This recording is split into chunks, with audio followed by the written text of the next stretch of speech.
Hello, welcome back to my podcast, episode 2. Today we'll be discussing my CCR questions.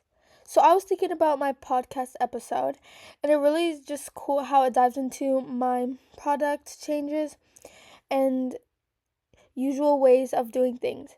I mean, it represents different social groups and issues in such a unique way. I decided to rip pieces of paper, of colorful paper, to symbolize spring.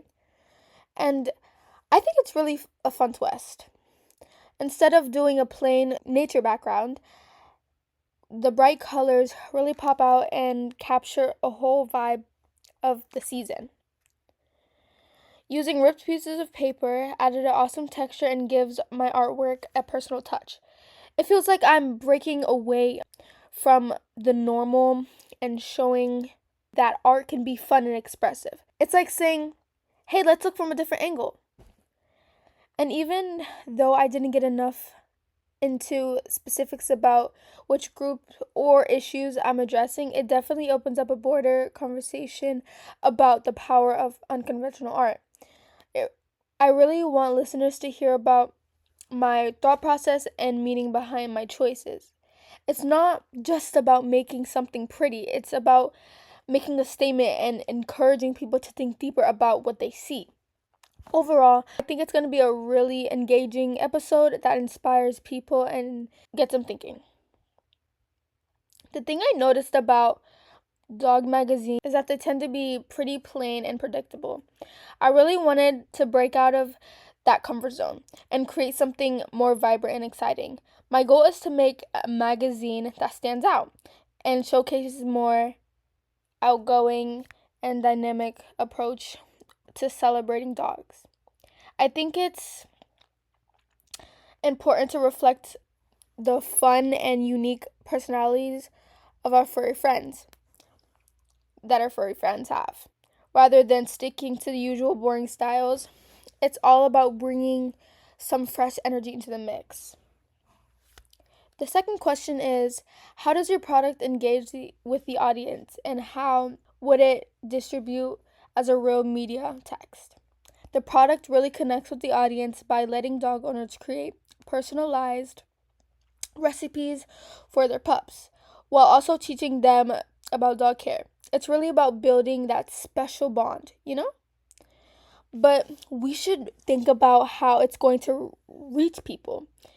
Are we looking at an interactive website or for recipe creation?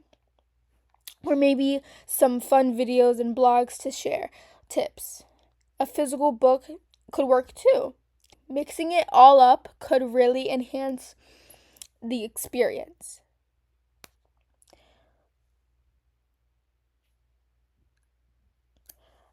The third question is, how does your production skills develop through the project?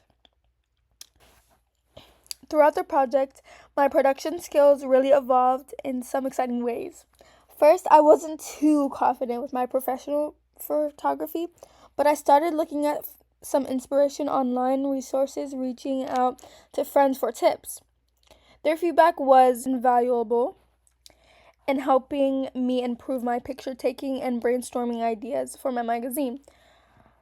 I also took time to analyze the design elements of my magazines, which really helped me understand their unique styles and how to create an engaging content. Plus, I got to play around with Canva, which allowed me to incorporate some cool features and adding objects that really enhanced the overall look of the magazine.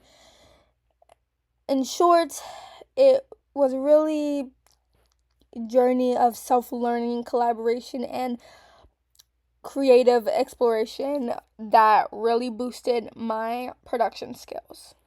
The fourth and last question is, how did you interrogate technology, software, hardware, and online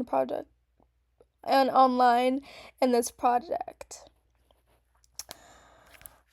First, the first software I utilized was CapCut for video editing and Canva for designing podcasts and possibly creating closed captions.